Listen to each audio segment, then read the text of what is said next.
I'm Sarah from RCT Parenting, and I'm going to be looking at giving ideas on steps for giving praise to our children.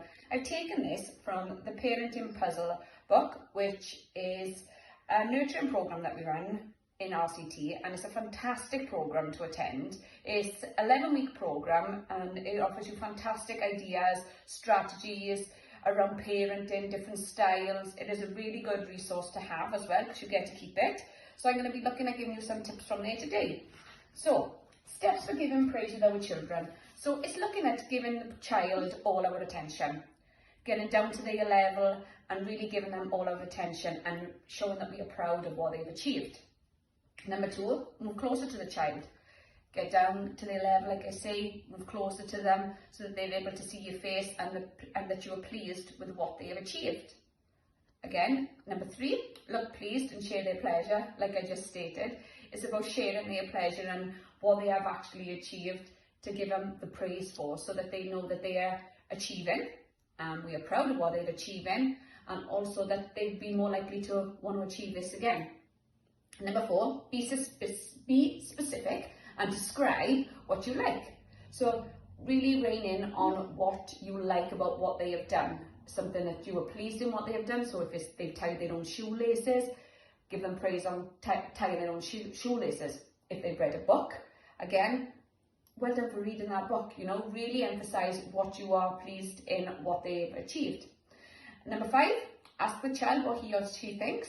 Ask them, do they think that they are proud of what they've achieved?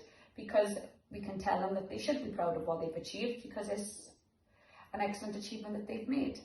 Number 6, seek eye contact. So like I said, when you're getting down to their level, make sure that you got the eye contact with the child so that they can see that you are really pleased and they can recognise that in your face.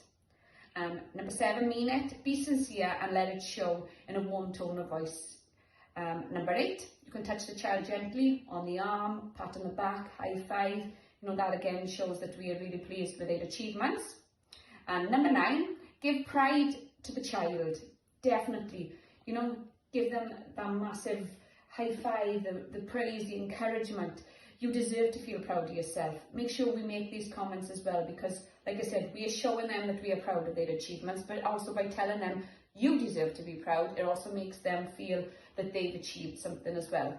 And in this booklet as well, it says here, giving praise is a magic ingredient in relationships. It's a powerful way of encouraging and supporting other people, of showing that we are pleased, enthusiastic or grateful. It helps children and adults, including ourselves, to feel good. So I hope that has given you some ideas on steps for giving praise for our children. And if you'd like any further advice on looking at attending one of our Parenting Puzzle programs, if you'd like to drop an email to parentandfamilysupport@rctcbc.gov.uk. Thank you. Bye.